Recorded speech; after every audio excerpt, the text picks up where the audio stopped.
Assalamualaikum warahmatullahi wabarakatuh. Assalamualaikum warahmatullahi wabarakatuh. Baik, suara kalian sudah terdengar. Bagaimana suara saya sudah jelas? Sudah. Alhamdulillah sudah. Oke, sudah jelas ya? Baik, silakan untuk kelancaran pembelajaran kita kali ini, ketua kelas memimpin berdoa terlebih dahulu. Bismillahirrahmanirrahim.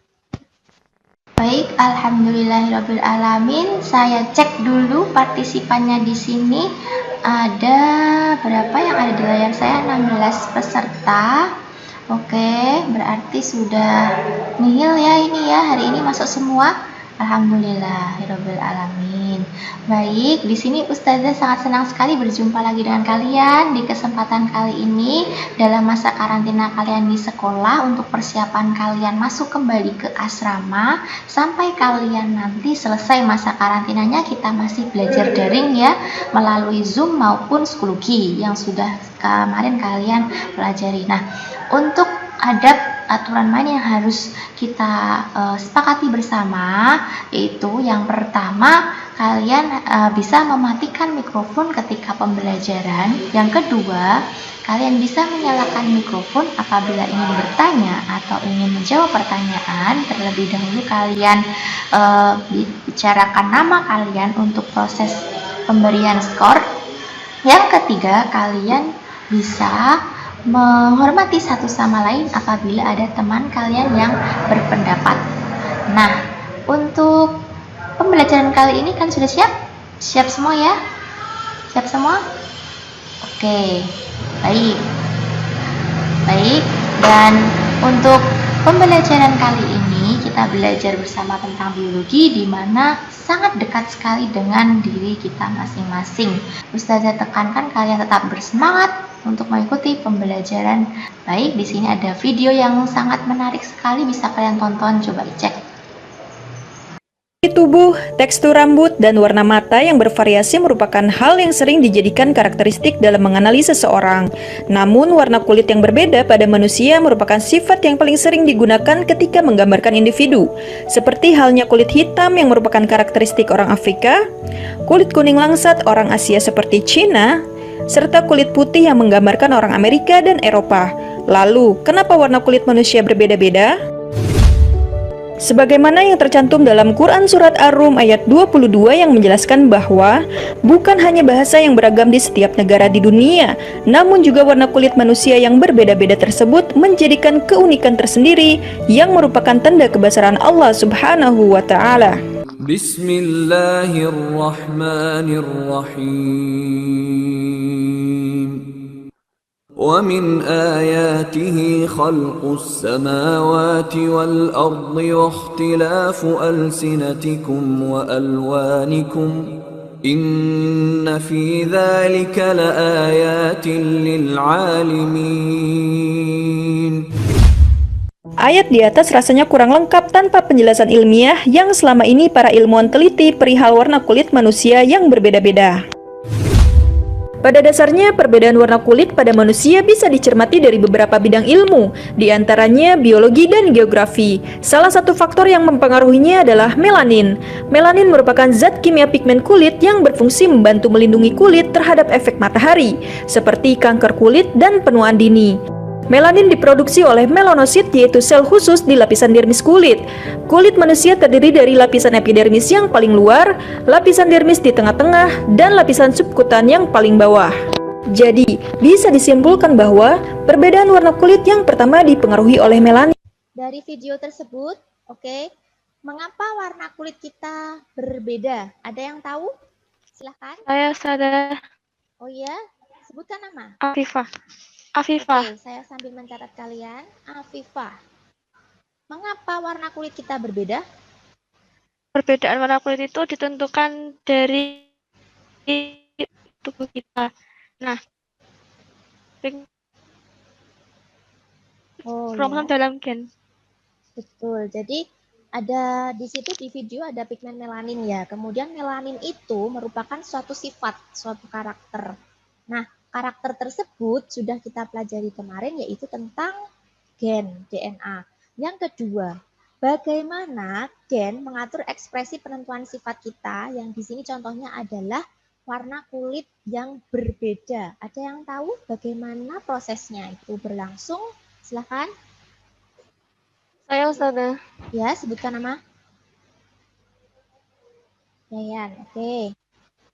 Silahkan Yayan. Gen mengatur ekspresi sifat dari ekspresi gen, yaitu proses sintesis protein. Iya, ada kata ekspresi gen di situ. Berarti kita di sini nanti akan tahu bagaimana caranya gen berekspresi, yaitu untuk melakukan sintesis protein. Lanjut. Kemudian, kompetensi dasar yang akan kita pelajari hari ini, yang pertama, kalian akan merumuskan urutan proses sintesis protein dalam kaitannya dengan penyampaian kode genetik, bisa DNA, RNA, maupun protein, hubungan dari mereka. Indikatornya, kalian menyajikan hasil urutan proses sintesis protein dalam kaitannya dengan penyampaian kode genetik. Lanjut. Berikutnya, materi yang akan kita pelajari, berarti hari ini kita belajar tentang sintesis protein, KKM, sama seperti pertemuan kemarin, yaitu 75. Nah, manfaat yang akan kita pelajari sudah terlihat pada video yang kita saksikan. Jadi, semua perbedaan yang kita temui dari setiap individu, dari setiap manusia, kenapa kita bisa berbeda? Karena ini semua adalah bukti dari kebesaran Allah Subhanahu wa Ta'ala. Dan dari perbedaan itu kita bisa belajar. Perbedaan itu disebabkan oleh apa? Nah, jadi manfaat pembelajaran kali ini, kalian bisa mengerti karakteristik seseorang berbeda dengan kekurangan maupun kelemahan yang nanti bisa kalian gunakan untuk saling mengisi satu sama lain. Itu untuk manfaatnya. Kemudian kita cek kemampuan awal dulu ya sebelum kita ke sintesis protein. Yang kemarin, di manakah letak gen? Silakan yang mau menjawab sebutkan nama. Afifah. Ada di manakah letak gen? Nukleus. Oke, siapa ini? Afifah. Afifah. Yang kedua, bagaimana hubungan antara gen dan DNA? Kemarin juga sudah. Silakan. Saya sudah. Ya. Nama saya Ken. Oke, lalu Ken sudah. Ken. Oke, Ken. Maaf ya. Silakan. Bagaimana hubungan antara gen dan DNA? Hubungan antara gen dan DNA itu ada di dalam DNA dan DNA terdapat di dalam nukleus. Oke, kita urutkan ya. Gen ada di dalam DNA, DNA kemudian ada di dalam nukleus. Kalau kita urutkan lagi, nukleus ada di sel tubuh kalian masing-masing. Yang ketiga, siapa yang membawa kode genetik dari DNA? Kemarin kita sudah bahas juga dari macam-macam RNA. Kira-kira siapa yang membawa kode genetik dari DNA? Sebutkan nama. Ayo. Saya sudah. Ya. Hanifah. Hanifah. Jawabannya RNAM. RNAM atau kita menyebutnya RNA messenger. Nah, sekarang kalau yang membawa kode genetik itu RNA messenger, berikutnya siapa yang membawa asam amino sekarang? Asam amino protein itu yang dibawa sesuai kode genetik, siapa yang membawa? Saya sudah. Oke. Kinai. Kinai ya. RNAT. RNAT, betul, kinai ya. Jadi yang membawa itu adalah RNA transfer. Membawa apa? Asam amino. Bedakan. Asam amino dibawa RNA transfer, kemudian kode genetik dibawa oleh messenger. Proses tersebut dinamakan, silakan. Mulai ada kejelasan ini. Dinamakan apa prosesnya? Ada yang mau menjawab? Ayo. Proses tersebut dinamakan apa? Yang mau kita pelajari hari ini yaitu sintesis protein. Baik. sudah bagus dari kalian. Sekarang kita lanjutkan. Berikutnya adalah kegiatan pembelajaran yang sudah kalian lakukan. Jadi, untuk kegiatan pembelajaran yang kemarin, kalian sudah melakukan kegiatan asinkronus dipandu oleh 10G. Jadi, untuk yang pertama stimulation, problem statement, data collection, dan data processing. Kalian berdiskusi di situ. Dan hari ini kita masuk ke sinkronus, ke Zoom, kemudian kita akan berkegiatan verifikasi, kemudian generalisasi. Kita masuk ke kegiatan yang pertama, 10G yang sudah kalian kerjakan. Jadi di sini untuk sintesis protein ini sudah ada stimulasi video-video yang sudah kalian saksikan. Kemudian untuk bahan ajar juga sudah kalian perlihatkan. Jadi dari bahan ajarnya sudah kalian download. Lalu untuk video stimulasinya juga sudah kalian lihat. Lanjut. Yang kedua, untuk problem statement, kalian sudah mengunduh LKPD. Di LKPD di situ ada sekumpulan pertanyaan. Lanjutnya. Nah, jadi saya sudah mengcapture diskusi kalian yang ada di 10G. Ini saya masukkan di sini. Di situ sudah kalian kumpulkan data, collection, kemudian kalian kolaborasikan di data processing di dalam 10G, di diskusi, forum diskusi sintesis protein. Di situ saya menangkap layar dari jawaban Galuh. Itu merupakan hasil diskusi dari kelompoknya. Kemudian lanjutnya ada juga untuk diskusi mengenai flowchart. Di situ juga sudah ada flowchartnya, ada dua tahapan ya, sintesis protein, ada transkripsi dan translasi. Lalu lanjutnya untuk penjelasannya juga sudah terjawab di situ yang saya masukkan jawaban dari Savana. Jadi itu juga sudah bagus sekali. Nah, ini nanti digunakan untuk penilaian psikomotorik kalian. Jadi diskusi kalian saya nilai di sini. Oke, nah ini ada flowchart sintesis protein. Ada kelompok 3 yang ingin menjelaskan tentang flowchart sintesis protein karena ini yang saya pilih dari hasil kalian pada diskusi itu adalah kelompok 3. Silahkan, ada yang mau menjelaskan kelompok 3?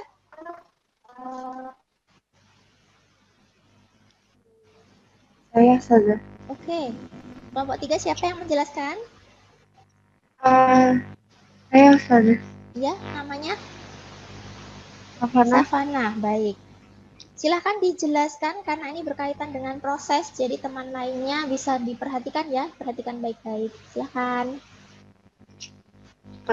Jadi itu kan ada rantai DNA, rantai DNA itu terdiri dari 2 untai. Nanti yang satunya akan menjadi untai template dan yang satunya akan menjadi untai anti template.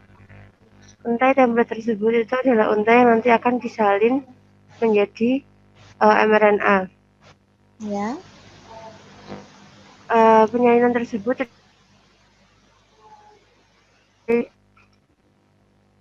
setelah penyalinan tersebut mRNA akan bergerak menuju akan keluar dari nukleus menuju ke sitoplasma dan mengangkat unit kecil dari ribosom dan kemudian akan diikat mengikat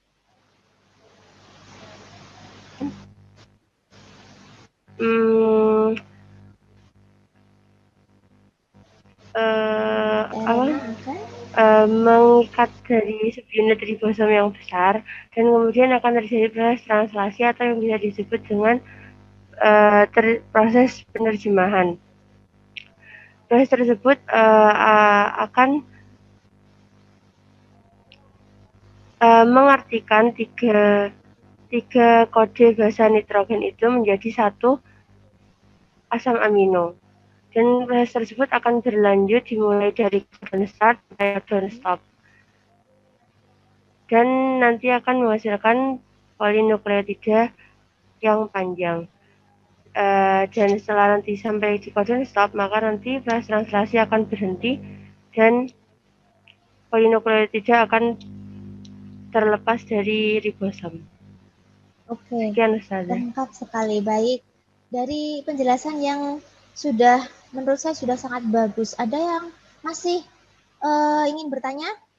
Sudah jelas belum dari penjelasannya Safana? Dari sintesis protein? Saya sudah. Oh, ada yang masih bingung? Baik. Oke, saya tegaskan kembali. Coba saya lanjutkan ke slide berikutnya. Nah, sekarang saya perjelas lagi untuk kalian, maka ini nanti juga bisa kalian gunakan untuk pemahaman ya. Saya buatkan satu analogi untuk kalian pahami. Jadi kalau tadi kan gambarannya lewat skema flowchart. Jadi dari DNA kemudian dia menghasilkan RNAM, transkripsi namanya. Kemudian dari transkripsi kemudian nanti dia diterjemahkan menjadi asam amino. Sekarang kalian perhatikan di sini. Nah, di situ ada rangkuman dari sintesis protein. Kita analogikan bahwa dalam suatu sel siapa yang mengatur atau mengelola seluruh aktivitas? Kita tahu yaitu apa? Inti sel atau nukleus. Nah, di dalam nukleus itu kan ada DNA. Jadi di situ kelihatan ya DNA ketika transkripsi. Nah, jadi yang ini ya yang betul yang transkripsi di sini. Nah, ini adalah DNA yang kita sebut sebagai pengatur dari semua sel. Nah, dari suatu cerita. Misalkan dari DNA ini adalah seorang raja. Jadi seorang raja yang dia itu bisa mengatur seluruh kerajaan, seluruh aktivitas dari sel. Nah, raja mau memesan suatu makanan. Makanan tersebut punya resep, ya. Jadi raja tersebut punya resep suatu makanan, diberikanlah resep tersebut berupa kode-kode, diberikan ke siapa yang akan membawakan kode itu ke RNA messenger. Nah, maka di situ kelihatan ini. Nah, itu kelihatan. Jadi untuk RNA DNA yang menghasilkan RNA messenger, di situ berarti kode yang dari DNA diberikan ke RNA messenger, dicetak RNA messenger. Nah, tahap ini kita sebut transkripsi. Kemudian kode itu lalu dikeluarkan dari istana, dari nukleus menuju ke dapur. Jadi ke dapur itu resep itu mau diapakan? Mau dimasak menjadi suatu masakan yang kita sebut sebagai protein. Nah, resep yang dibawa oleh RNA messenger itu kemudian dibawa ke dapurnya yaitu ribosom. Di ribosom resep tadi diserahkan, kemudian nanti siapa yang membawakan bahan? Yang membawakan bahan adalah RNA transfer. Nah, RNA transfer ini membawa bahan berupa asam amino. Lalu asam amino ini nanti barulah mereka akan bergabung menjadi satu, menjadi masakan yang sudah jadi yaitu berupa protein. Seperti itu, gimana? Sudah lumayan jelas belum? Gimana? Oke, alhamdulillah ya, berarti lumayan jelas. Nanti bisa kalian pahami kembali, Bapak. Lanjutnya, sekarang saya akan mengambil satu per satu tahapan dari sintesis protein. Yang pertama, kita ke transkripsi dulu. Ada kelompok satu yang sudah mengirimkan flowchart-nya. Saya ambil di sini. Silahkan kelompok satu yang mau presentasi. Saya sudah. Namanya siapa? Ya. Zakia. Suaranya agak kurang keras, Nak. Cek. Oke, ya ini udah ada terdengar. Silahkan, Zakia. Jadi tahapan yang pertama adalah inisiasi. Ikatan heliks DNA itu akan dibuka oleh enzim RNA polimerase dan terbentuk salinan informasi genetik dari DNA. Nah, tempat menempel RNA polimerase pada DNA itu disebut sebagai promoter. Nah, promoter itu berfungsi untuk menunjukkan tempat dimulainya transkripsi dan menunjukkan tempat DNA cetakan dari dua rantai yang ada. Ada elongasi. Dua rantai DNA yang terdiri atas cetakan sense sama komplemen atau antisense itu terpisah. Untuk promoter RNA itu mulai RNA mulai dibentuk oleh RNA polimerase itu di titik awal promoter, terus bergerak di sepanjang DNA. Akibatnya itu helix DNA terbuka secara berurutan sepanjang 10 sampai 20 basa nitrogen. Pembentukan nukleotida itu dirangkai dari arah 5 dan 3. Selanjutnya yang ketiga itu terminasi. Basa nitrogen yang dibentuk merupakan komplemen basa nitrogen di DNA untuk cetakan A, basa C itu untuk cetakan G, basa A untuk cetakan U, dan basa G itu untuk transkripsi DNA terminator. Prosesnya transkripsi itu berhenti. Oke, jadi sudah mewakili ya, transkripsi itu ternyata ada berapa tahapan? 3. Ada inisiasi, elongasi, dan yang ketiga ada terminasi. Baik, kemudian ada yang mau bertanya, silakan. Dari pembahasan dari transkripsi dulu. Yang mau bertanya? Saya Ya, siapa yang mau bertanya ini? Novi kenal saya. Novi, Iya. silakan. Dari rantai template DNA yang 35. Oh, ya gitu. Kenapa yang dicetak itu hanya rantai dari 3 ke 5 seperti itu ya? Coba ditanggapi, Zakia. Kalau dari pembentukan rantai asam nukleat baru itu yang kemarin itu, kalau nggak salah semua pembentukannya dari 53. Jadi yang dijadikan pencetak RNAM itu rantai DNA yang 35. Gitu, Iya, betul. Jadi, kalau kemarin ya kita sudah belajar tentang pembentukan asam nukleat baru. Semua pembentukannya itu sekali jalan 53. Maka ketika RNA-M pun sama. RNA itu harus dibentuk dari 53 sehingga cetakannya dari 35. Dari pita 35 itu tadi. Jelas ya? Lanjut, sekarang kita ke translasi. Flowchart translasi yang saya pilih di sini adalah dari kelompok 4 ya. Silahkan. Kelompok 4 siapa yang mau menjelaskan? Ayo, Sanda. Ya, namanya siapa? Amanda, oke. Amanda, silahkan. Translasi berlangsung dalam sitoplasma dan ribosom. Translasi merupakan proses penerjemahan satu kode genetik menjadi protein yang sesuai. Translasi ada 3 tahap. Yang pertama inisiasi, yang kedua elongasi, yang ketiga terminasi. Yang pertama inisiasi. Terjadi dengan adanya RNAD, RNAT, dan 2 subunit ribosom. Pertama-tama subunit kecil ribosom melekat pada tempat tertentu di ujung 5 dari RNAD. Pada RNAD terdapat codon start AUG yang memberikan tanda dimulainya proses translasi. RNAT inisiator membawa asam amino metionin melekat pada codon inisiasi AUG.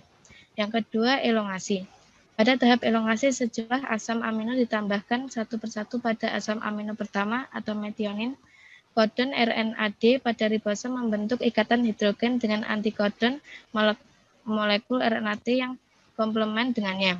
RNAR dari subunit peran sebagai enzim yang berfungsi mengkatalisis pembentukan ikatan peptida yang menggabungkan polipeptida yang memanjang ke asam amino yang baru tiba. Polipeptida memisahkan diri dari RNAT tempat perlekatan semula dan asam amino pada ujung karboksilnya berikatan dengan asam amino yang dibawa oleh RNAT yang baru masuk. Yang ketiga terminasi. Elongasi berlanjut sampai ribosom mencapai codon stop. Triplet basa codon stop adalah UAA, UAG, dan UGA. Codon stop tidak mengkode suatu asam amino melainkan bertindak sebagai tanda untuk menghentikan proses translasi dan berakhir pula proses sintesis protein. Itu saja. Baik, ada yang ingin bertanya silahkan. Saya sudah. Siapa ini? Manswa. Oke, silahkan pertanyaannya apa? Berarti stop codon itu tidak mengkode asam amino tetapi mengundang faktor pelepas. Apakah begitu, Bu? Ya, silahkan ditanggapi oleh yang presentasi tadi. Baik Ustazah, benar. Dari faktor pelepas itu yang menyebabkan semua bagian terlepas sehingga proses sintesis protein berakhir. Iya, sudah benar ya. Jadi ini kaitannya dengan sintesis protein yang sudah berakhir, maka ini pakai stop codon. Kalau stop codon sudah sampai di situ berarti sintesis protein akan berakhir gitu. Nah, untuk memperjelas lagi pemahaman kalian, Ustazah punya slide interaktif yang akan Ustazah tayangkan untuk kalian. Coba kita tayangkan bersama agar bisa dilihat ya, dibahas bersama-sama. Kita coba dulu tampilkan. Ya, ini adalah tampilan dari slide interaktif yang memang di psikologi sudah ada ya. Di sini akan Ustazah tampilkan lagi dan Ustazah jelaskan. Nah, kita akan belajar tentang ekspresi gen sintesis protein. Ekspresi gen, gimana caranya gen dalam DNA tadi mengekspresikan sifat. Ya, dari video yang sudah Ustazah tayangkan ada slide interaktif, nanti lebih jelasnya kalian bisa lihat di psikologi. Jadi kalian yang belum bisa masuk ke sinkronus kali ini bisa langsung akses ke psikologinya ya. Jadi tidak tidak usah bingung. Sudah jelas semua atau belum anak-anak? Insya Allah jelas. Jelas. Setelah kita diskusi presentasi semuanya kelompok, ada yang ingin memberikan kesimpulan? Simpulannya apa? Silakan. Simpulan? Saya Us. Ya, siapa yang memberikan kesimpulan? Namanya Aura. Ya, silakan. Kesimpulannya apa? Jadi sintesis protein itu adalah suatu proses gen itu akan mengekspresikan sifat-sifat sama translasi, di mana transkripsi itu menciptakan kode dari DNA dan translasi itu penerjemahan kode untuk menjadi asam amino atau protein.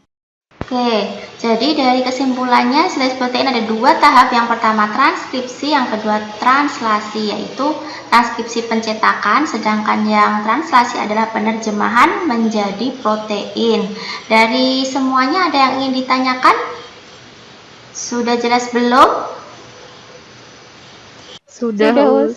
Jelas ya, alhamdulillah baik. Setelah ini kalian bisa membuka psikologi kalian. Untuk kalian coba di situ ada kuis yang bisa kalian kerjakan. Akan saya publish setelah pertemuan kali ini. Jadi akan saya ambil nilainya dari kemampuan kognitif kalian. Lalu untuk psikomotorik saya ambil dari kegiatan diskusi. Presentasi tanya jawab yang ada di pertemuan kali ini saya rekam. Lalu untuk afektif saya ambil dari kehadiran kalian maupun dari sikap kalian dalam pembelajaran yang sudah berlangsung. Nah, sekarang ada yang ingin memberikan cerita, manfaat atau refleksi dari pertemuan kita, pembelajaran kita kali ini. Silakan, ada yang memberikan refleksi? Ya, siapa? Saya Ustazah. Ya, oke, Safanah ya, silakan. Alhamdulillah, saya sudah mengetahui bagaimana cara gen dalam tubuh saya itu dapat menentukan sifat karakter ciri-ciri dari saya. Alhamdulillah, Ustazah. Oke, baik, itu tadi ya refleksi yang sudah disampaikan oleh teman kalian. Jadi Ustazah harap semuanya bisa mengambil refleksi, pembelajaran, manfaat dari pertemuan kita kali ini. Nah, untuk pertemuan berikutnya kalian tetap pantau terus LMS psikologinya. Kita akan masuk ke pembahasan soal menjelang penilaian akhir semester atau PAS. Kemudian yang terakhir ada penghargaan dari Ustazah untuk kelompok dengan kinerja terbaik, dan yang mendapatkan kinerja terbaik adalah kelompok 5. Baik, sekian pertemuan kali ini. Mohon maaf bila ada kesalahan. Wassalamualaikum warahmatullahi wabarakatuh.